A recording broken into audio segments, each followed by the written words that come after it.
दिन का समय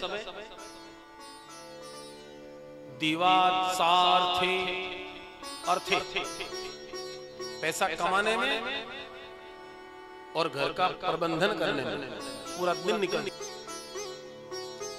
पर न तो अभी पूरा पैसा खाया जा सका और न तो पूरा अभी बोलो कुटुंब का भरण पोषण। कितने लोग ऐसे तो घर को सजाने में कई वर्षों से लगे हुए, कभी ये सजाए घर में, कभी ये सजाए घर में ये सजाए, पर आज तक घर सजाने घर को चमकाने में लगे। घर को चमकाओ, घर को चमकाओ। वो ये रहा है कि घर तो चमकाने खुद की चमक फीकी पड़ गई। घर को चमकाते चमकाते बोलो खुद की चमक फीकी पड़ गई।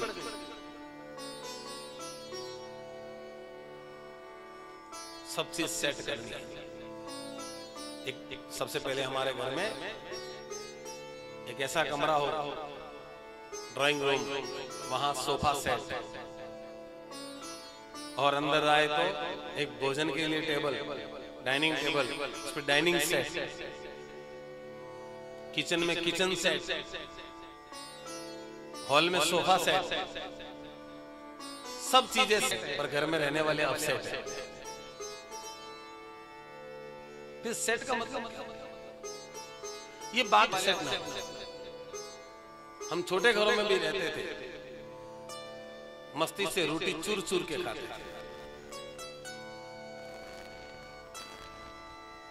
पर आजकल चूर चूर के खाना भूल गए। आप लोग देखो धीरे धीरे लोगों की भूख कम हो रही है।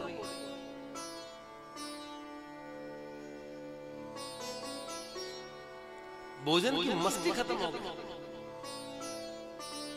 इच्छा भोजन करना लोग भूल गए। राजन समय बहुत कम है व्यक्ति, एक तो नींद में और कमाने में समय खराब कर दिया, और रही कई कसर जो बची थी मोबाइल ने खत्म कर दिया। सबके हाथ में खिलौना है, सबके हाथ में, और कोई भी इससे वंचित नहीं है। न आप वंचित है न हम वंचित, सबके पास। जैसे बच्चा थोड़ी देर ज्यादा सो जाए और उठे नहीं, तो पहले माँ को चिंता होती थी, क्या बात है इतनी देर सोया है, तो माँ पास में जाती है, पेट को देखती, सांस ले रहा कोई बात। अब थोड़ी देर मोबाइल ना बोले ना, तो दौड़ के देखते, क्या बात है कोई फोन नहीं आया, डिस्चार्ज तो नहीं हुआ।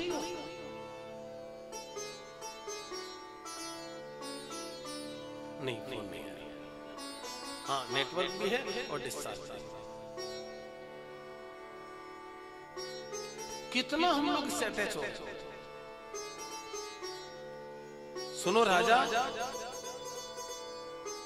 दिन रात करते करते न जाने कब मृत्यु आ जाएगी। तो इसलिए जीवन में जितना समय मिल सके वो ठाकुर जी में ही लगा लेना चाहिए। हर काम को ठाकुर जी का काम बना लो। जो माता जी भोजन बनाए वो अगर ये भाव से बनाए कि ठाकुर जी की सामग्री सिद्ध कर रही है, तो माता जी का भोजन बनाना भी ठाकुर जी की सेवा है।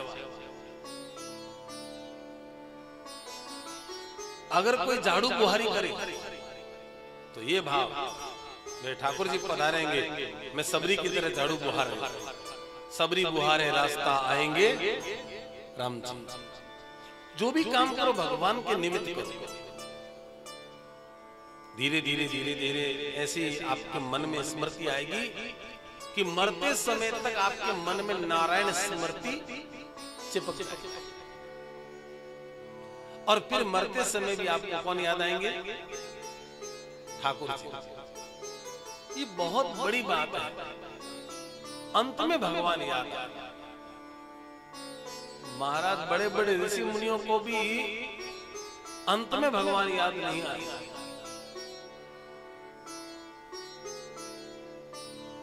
जन्म जन्म मुनि जतन कराए, जन्म जन्म मुनि जतन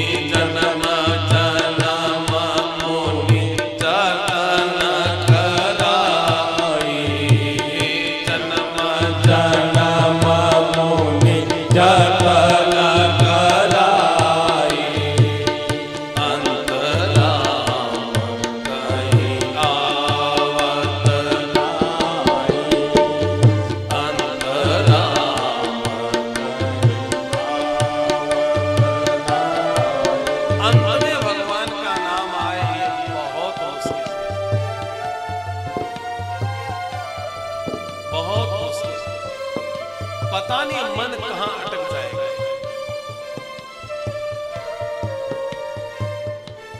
संसार में कहां अटक जाएगा पता ही नहीं चलेगा।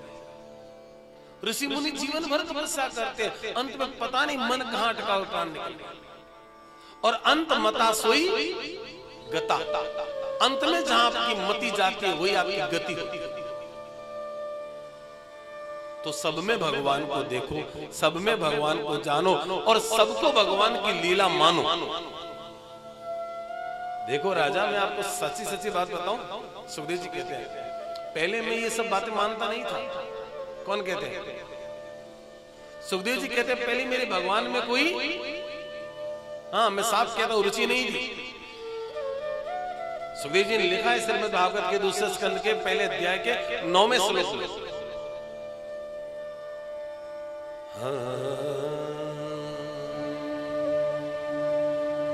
परिनिष्टो विनेर्गुण्ये उत्तम श्लोक लीलया गृहीत चेता राजर्षि आख्यानां यदधीतवान्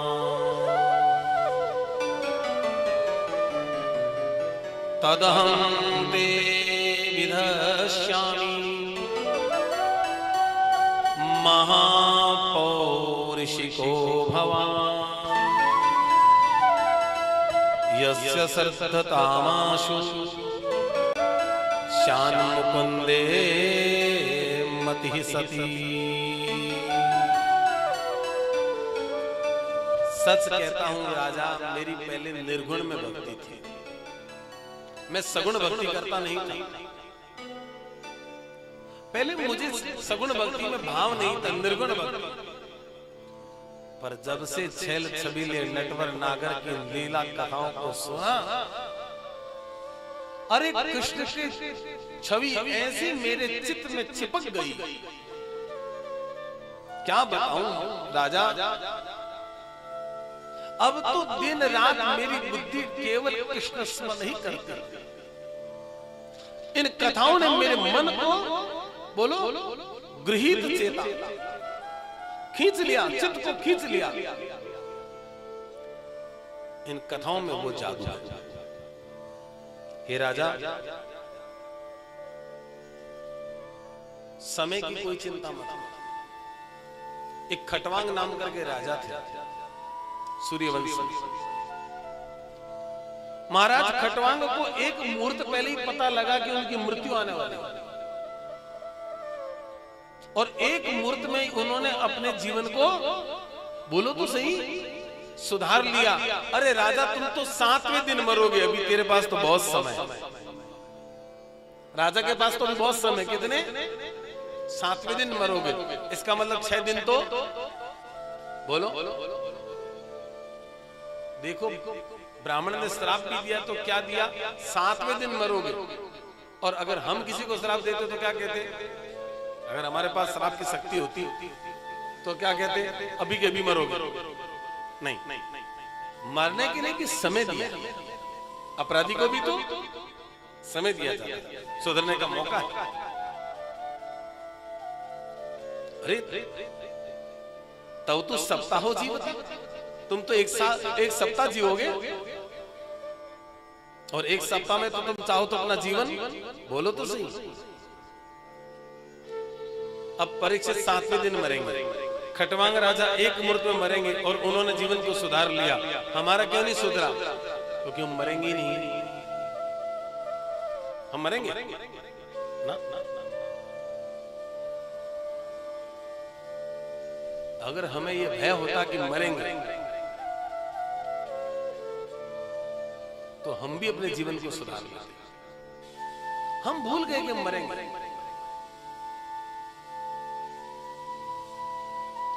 दो बातन को भूल मत, जो चाहो कल्याण। नारायण एक मौत को, और दूजे श्री भगवान। दो बातों को मत बोलो, एक तो मरना है, दूसरा भगवान संसार में है। धोखे में मत रहना कि नहीं मरेंगे। बहुत लोग आए वो भी, और फिर अभी तो ऐसा समय देखा हम लोगों ने, कितने ही हमारे मित्र, कितने हमारे वेलविशर्स असामयिक कलवित हो गए।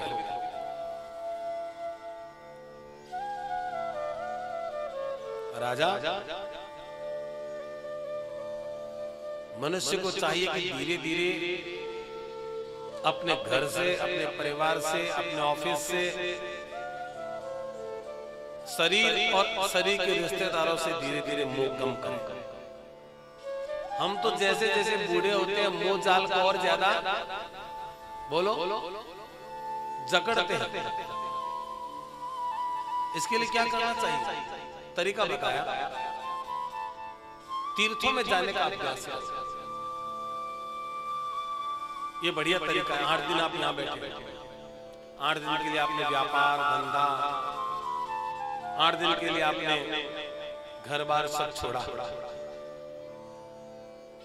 हम लोगों को पता नहीं क्या हो गया आजकल, ऐसा लगता है बस मैं हूं तो सब है, मैं चला जाऊंगा तो कुछ नहीं। ऐसा नहीं। हमें लगता है हम है तो घर ठीक चल रहा है, हम नहीं होंगे तो घर कैसे चलेगा। और मैं तो कहता हूं हम हैं तो घर ठीक ठीक चल रहा है, और हम नहीं रहेंगे तो घर बहुत ठीक चले।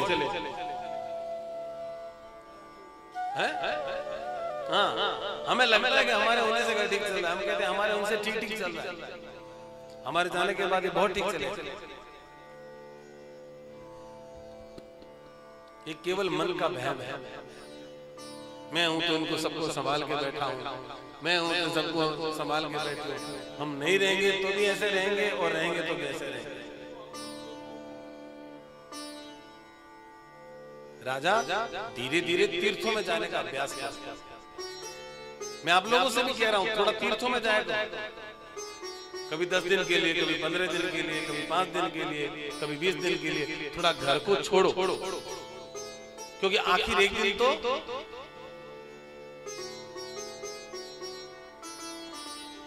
नहीं जाना। छोड़ेंगे नहीं, लोग छुड़वा देंगे। उस समय तो लोग छुड़वा देंगे, जल्दी करो, किसी का वेट कर रहे हो, बोले कोई आने वाला है क्या, कोई नहीं तो ले जाओ। और फिर कलकत्ता में गए तो रात को ले जाएंगे। हाँ, वहां गंगा के किनारा है, वहां गंगा जी की साक्षी है, रात को सारा काम हो जाएगा। हाँ, और वो बीकानेर जैसा शहर होगा तो कम से कम रात को तो रख लेंगे। वो कोलकाता हो गया तो रात को नहीं रखेंगे। फटाफट करो, जगह खाली करो, सफाई करो। हाँ, धीरे धीरे घर को छोड़ने का अभ्यास करो। तीर्थों में जाओ, स्नान करो, दर्शन करो, मंत्र जाप करो, एक समय भोजन करो, आसन लगाओ, प्राणायाम करो। सबसे पहला काम क्या करना है? जीत श्वास, अपने श्वासों को जीतना। श्वासों का सदुपयोग करो। अब श्वासों को कैसे जीता जाता है? एक बार बोलने से 12 श्वास टूटते हैं, और जो लोग बहुत ज्यादा बोलते हैं वो जल्दी मरेंगे। हाँ, एक बार बोलने से 12 श्वास का लॉस होता है, और जो दिन भर बोलते रहते हैं वो। देखो, एक बात ध्यान से सुनना, हमारी आयु दिनों में निर्धारित नहीं है, हमारी आयु श्वासों पे निर्धारित है। तो जितना श्वास कम खर्चा करोगे उतना लंबा जिएंगे, और जितना श्वासों का खर्चा ज्यादा करेंगे उतना कम जिएंगे। तो ज्यादा बोलोगे तो जल्दी मरोगे, कम बोलोगे तो देरी से मरोगे। श्वास का क्षय कहाँ होता है? बोलने से, चलने से, दिमाग को ज्यादा घुमाने से, ज्यादा चबाने से।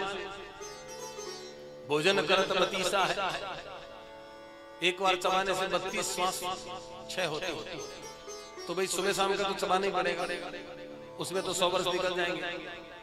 पर उन लोगों का क्या होगा जो आंख खुलते ही चबाना शुरू करते हैं और दिन भर चबाते हैं, थोड़ी थोड़ी देर में चबाते रहते हैं, उनका क्या होगा? बोलो बोलो। वो समय से पहले ही जैसी जो लोग विषय भोगी हैं, अय्यासी प्रवृत्ति के लोग हैं, आलसी प्रवृत्ति के लोग हैं, प्रमादी व्यक्ति हैं, नशा करने वाले लोग हैं, वो भी समय से पहले ही मृत्यु को प्राप्त हो जाएगा।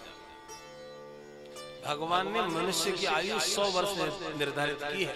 इतने श्वास देकर के भेजे हैं कि मनुष्य 100 वर्ष जी सके, इतने श्वास देकर के भेजे थे। परंतु तकलीफ इस बात की है कि विकर्म प्रभावेण आयुष्यम प्रजायते, वो कर्म ऐसा करता है जिससे वो 100 वर्ष की उम्र को पूरा नहीं कर पाता। तो सबसे पहले श्वासों को जीतो, और श्वासों को जीतने के बाद अपनी इंद्रियों को जीतो, बैठने की आदत डालो। जितासनो जित संगो, बैठने की आदत बहुत लोगों में नहीं। नाश्ता करते हैं घर में, कपड़े पहनने के बाद प्लेट हाथ में ली, ब्रेकफास्ट, खड़े खड़े चाय दे दो, कॉफी पी ली, ना ना ना, बैठने की आदत। कितने भी व्यस्त हो, कम से कम 20 मिनट ठाकुर जी के सामने बैठो, आसन पर बैठने की आदत। और एक बात ध्यान से सुनना, जो लोग आसन पर नहीं बैठते वो कभी शासन नहीं करते। अगर आपको कुछ प्राप्त करना है तो आसन पर बैठने का अभ्यास करना पड़ेगा। जित संगो, अच्छे लोगों का संग करो, क्योंकि संग का रंग मनुष्य के जीवन में, बोलो तो सही। हाँ, मारवाड़ी में कहावत है, गोरी अग्नि कालियो बैठे रंग नहीं तो अकल तो आवई। काजरे की कोठरी में कैसे हुसैन हो जाए, काजरे की कोठरी में कैसे हुसैन हो जाए, एक लीक काजरे की लागी है पे लागी।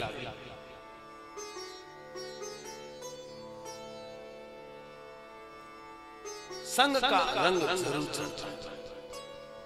तो आप लोग थोड़ा विचार करके देखो कि आपका संग किन लोगों के साथ, दिन में आप मिलते किन लोगों से, आपकी जो मिलने वालों की लिस्ट है उसमें किस प्रवृत्ति के लोग ज्यादा है। अगर वे सब लोभी प्रवृत्ति के हैं तो धीरे धीरे आपके ऊपर भी, बोलो, लोभ का प्रभाव हो जाएगा। वो क्रोधी प्रवृत्ति के हैं तो आपके ऊपर भी क्रोध का प्रभाव आएगा। वो कामी प्रवृत्ति की है तो आपके ऊपर भी काम का प्रभाव आएगा। वो सत्संगी प्रवृत्ति की है तो आपके ऊपर सत्संग का प्रभाव आएगा। हम दिन में जिन लोगों से मिलते हैं वो कौन सी प्रवृत्ति के लोग हैं। और तीसरी बात, जितेंद्रियों, अपनी इंद्रियों को जीतो। इंद्रियां हमारे वश में होनी चाहिए। आंख वही देखे जहां हम दिखाना चाहते, कान वही सुने जो हम सुनाना चाहते। बहुत से लोगों की इंद्रियां उनके वश में नहीं है। कथा सुनते हैं तो कथा में सारी इंद्रियां कथा में हुए तब कथा सुनने का फल है।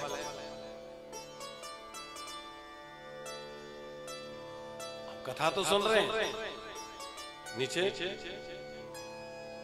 समझ गया, कथा तो सुन रहे हैं और नीचे आंख इंद्री देख रही है मोबाइल को, हाथ की इंद्री चला रही है मोबाइल को, कान की इंद्री सुन रही है, बोलो कथा। सारी इंद्रियों का समवेत स्वरूप नहीं है तो भक्ति नहीं हो सकती। इसलिए इंद्रियों पर विजय प्राप्त करो और धीरे धीरे भगवान का ध्यान करो। अपने शरीर में ही भगवान को महसूस करो। ये पूरा अखिल संसार जो है भगवान का स्वरूप है। ये अतल वितल तलातल महातल सातल पाताल भूर व स्व म जन तप और सत्यम, ये सब भगवान के शरीर के अंग हैं। पूरा वर्णन करके बताया। यम जो है उनके दांत हैं, सूर्य उनके नेत्र हैं, अंतरिक्ष नेत्र गोलक है, दिन और रात्रि पक्ष उनकी प्रकृति है। पूरा जो ये अतल वितल भूतल तलातल सातल पाताल सब भगवान के शरीर के अंग है। उस विराट पुरुष का ध्यान करो। उत्तुष्ट रज्जा अदृष्ट लोभो धर्मस्तना पुष्ट धर्म। धर्म जन का वक्षस्थल है, अधर्म जन की पीठ है। ऐसे भगवान विराट नारायण के स्वरूप का दर्शन करवाया। ब्राह्मण जन के मुख से उत्पन्न हुए, क्षत्रिय जन की भुजाओं से, वैश्य शिरो से और शूद्र चरणों से। सुखदेव मुनि कहते हैं, परीक्षित सब में भगवान को देखो, सब में भगवान को देखने का भाव रखो। सूक्ष्म से सूक्ष्म वस्तु में भी परमात्मा है।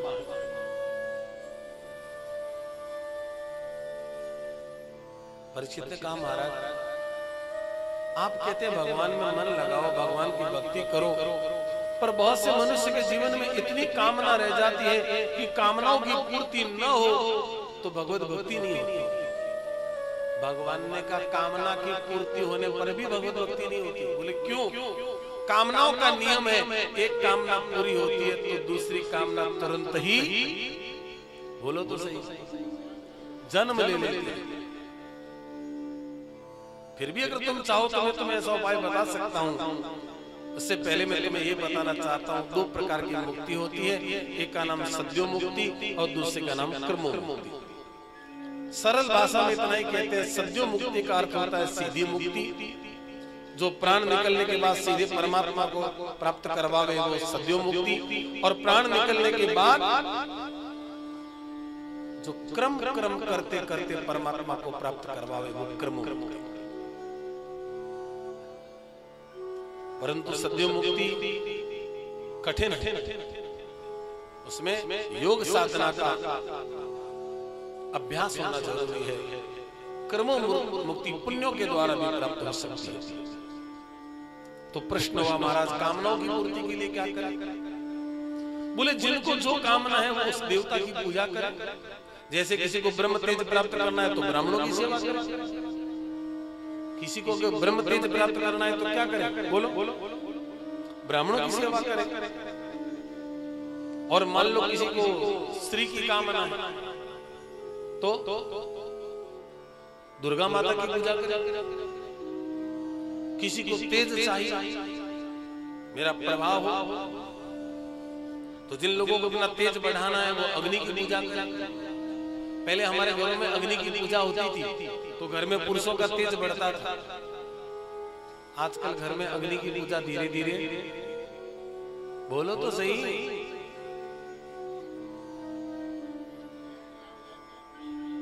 मुझे पता था प्रश्न आएगा तभी तो मैंने छोड़ दिया। मैंने चूल्हे की पूजा नहीं बोली थी, अग्नि की पूजा। अग्नि चाहे गैस में हो, अग्नि चाहे चूल्हे में हो, पूजा कैसे करनी है? बोले घी का छींटा देना है। तो घी का छींटा तो आप गैस में नहीं दे सकते। अगर किसी को द्रव्य प्राप्त करने की कामना है तो ऐसे लोगों को चाहिए कि वो वसु देवताओं की पूजा करें। अब जो लोग वीर्यवान बनना चाहते हैं वो रुद्र देवताओं की पूजा करें। जिनके घर में अन्न की कामना है कि मुझे अन्न बहुत चाहिए, वो अदिति माता की पूजा करें। और जिनको स्वर्ग प्राप्त करने की कामना है वो 12 सूर्य स्तोत्र का पाठ करें। जिनको राज्य प्राप्त करना है, सत्ता प्राप्त करनी है, उनको विश्वान देवताओं की पूजा करनी चाहिए। जिनको लंबी आयु प्राप्त करनी है उनको क्या करना चाहिए? उनको अश्वनी कुमारों की पूजा करनी चाहिए। जिन लोगों को अपने जीवन में प्रतिष्ठा प्राप्त करने की कामना है, गुडविल, कि मेरी प्रतिष्ठा हो, मेरी इज्जत बढ़े, तो उन लोगों को क्या करना चाहिए? बोलो। उन लोगों को पृथ्वी और आकाश की पूजा रोज करनी चाहिए। आकाश। अब प्रश्न ये होता है कि पृथ्वी और आकाश की पूजा कैसे करें? हमारे सनातन धर्म में ऐसी परंपरा है कि हमारा जो निवास स्थान होता है, जहां हम रहते हैं, उस घर के बाहर दरवाजे के ऊपर गणेश जी होते कि नहीं होते? घर के गेट के ऊपर गणेश जी होते हैं और घर के गेट के बीच में एक दहलीज होती है, दहलीज, ठोकर, मारवाड़ी में कहते हैं ठणकण, दासा। ये जो ठोकर है, दहलीज, और ऊपर गणेश जी। घर के किसी भी व्यक्ति को चाहिए, पुरुष या स्त्री को, सुबह नहा धो करके देवताओं की पूजा करे और पूजन की सामग्री लेकर के मेन गेट से बाहर निकले और अपने घर की तरफ घूमता। मेन गेट से बाहर निकल कर घर की तरफ घूम जाए, घर के सन्मुख हो जाए और ऊपर जो गणेश जी है वहां तक हाथ नहीं पहुंचता है हमारा, पर कुमकुम से उनको भावपूर्ण रूप से पुष्प से पूजन करें। ये आकाश का पूजन। दहलीज के दाहिनी ओर हम जब एंट्री करते हैं तो दाहिनी ओर वहां स्वास्तिक बनाकर और वहां पूजा करें। ये पृथ्वी की पूजा है। और इस तरह यदि कोई आकाश और पृथ्वी की पूजा रोज करे, उसके घर की प्रतिष्ठा बढ़ेगी, उसके घर की गुडविल बढ़ेगी। मुझे पवित्र व्यास गादी पर बैठ करके बात कहने में बड़ा हर्ष होता है कि विगत 20 वर्षों से 25 वर्षों से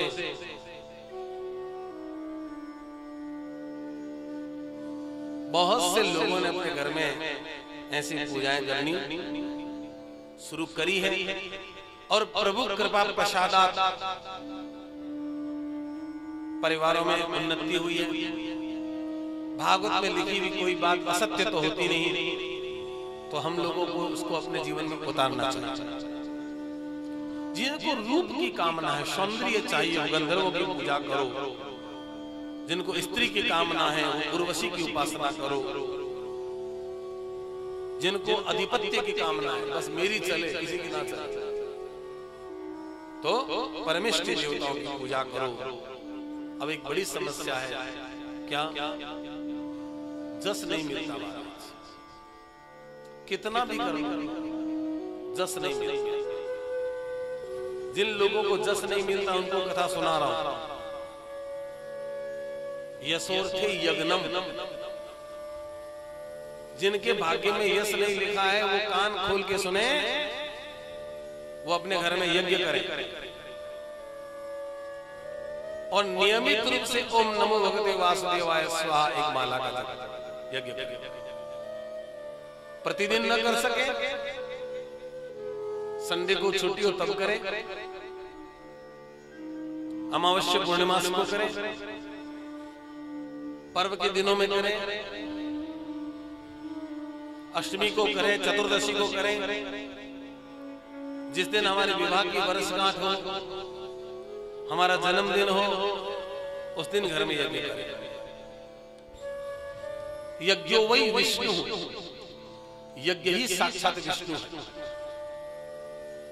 यज्ञ साक्षात भगवान का स्वरूप है। अगर भगवान को भोग लगाना है तो दो ही साक्षात स्वरूप है, एक तो अग्नि और दूसरे ब्राह्मण। आप अग्नि में आहुति देते हैं तो साक्षात भगवान के मुखारविंद में ही देते हैं। आप ब्राह्मण को भोजन करवाते हैं, साक्षात भगवान के मुख में ही भोग लगाते हैं। और दोनों की उत्पत्ति एक जगह से हुई है। अग्नि भगवान के मुख से प्रकटी है और ब्राह्मण भी भगवान के मुख से ही प्रकटे है। और दोनों को जब भोग लगाते हैं तो एक आवाज आती है। क्या? जब अग्नि में आहुति देते हैं तो क्या आवाज निकलती है? स्वाहा। ये आपका है, मेरा नहीं। अग्नि में आहुति देते हैं तो क्या बोलते हैं? स्वाहा इदम इंद्राय नमः। ये मेरा नहीं, इंद्र आपका ही है। और ब्राह्मण जब भोजन करता है और प्रसन्न होता है तो उसके मुंह से क्या निकलता है? आहा, बहुत अच्छा भोजन करवाया जजमान। तो स्वाहा और आहा की ध्वनि परिपूर्णता की परिचायक है। दोनों साक्षात भगवान को भोग लगाने जैसा भाव है। जिन लोगों को बचत नहीं हो रही है, इसका मतलब उस घर में वरुण देवता का अपमान हो रहा है।